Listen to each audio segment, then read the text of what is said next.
to another STEM class video. It's me, Miss Cynthia, and I am dressed up as a cloud because we're going to talk about the weather.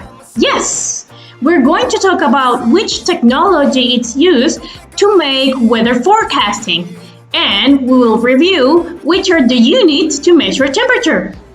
Are you ready to start? Let's go! Once again, welcome to STEAM class. Before we start, let's talk about the IV profile attributes. Which one do you think we'll be using today? Remember, there are 10 of them. Well, today you're going to be inquirers. Yes, because you're going to be curious and you're going to try to enjoy learning, okay? And you're going to be in charge in finding out new things. So, let's talk about weather prediction and technology. Remember, weather prediction is called weather forecasting.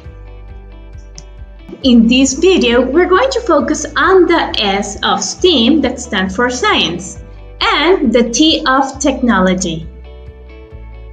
Have in mind that there are specialists in weather forecasting.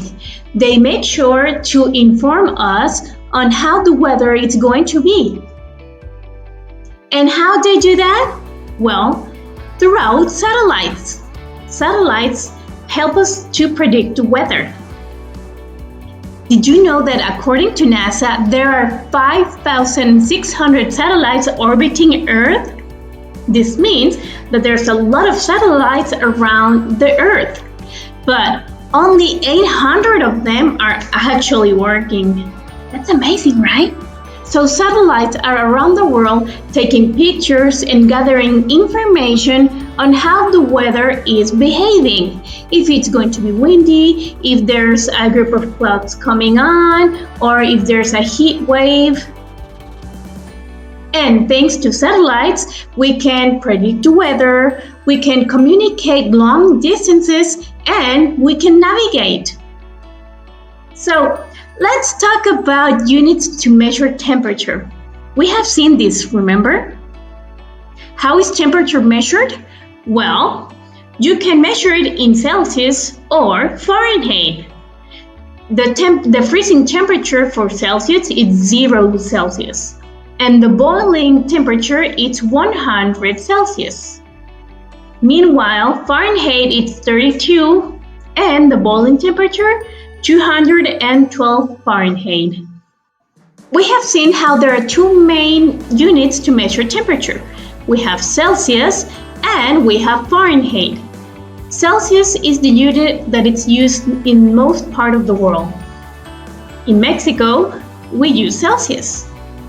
Fahrenheit is used by the US. Remember, Alaska, it's part of the United States too. There are many types of thermometers to measure temperature. We can measure weather temperature, or we can measure the body temperature, or even the food temperature. Let's now talk about weather vocabulary.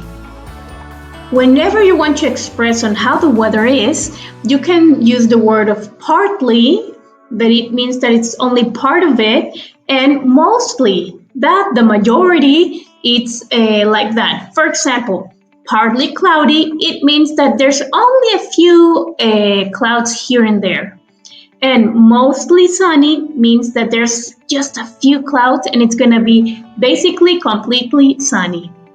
And well, you can use another ones such as snowy, windy, rainy, or stormy. It's now time to put your hands on. And what are you going to do this week? This week, you're going to become investigators because you're going to research for the temperature in different parts of the world. We're going to compare the temperature between Moscow in Russia, Tokyo, Japan, Cairo, Egypt, and Monterrey, Mexico.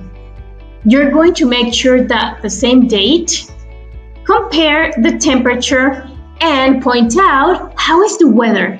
Is it sunny? Is it partly cloudy? Is it mostly sunny? And how to do it? It's really easy. Just open up Google Chrome and then type weather of Moscow, Russia. And you will have the information of the weather forecast of that city. As you can see here, Russia, it's right now in -1. Pretty cold, right? And to look for another city, you just have to erase the name of the city, and then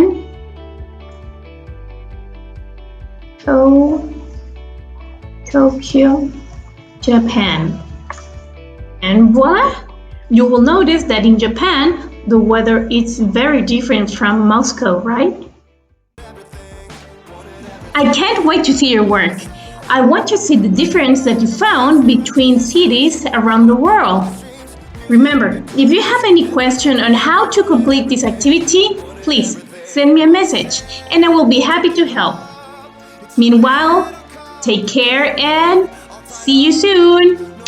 Bye-bye. To see you waiting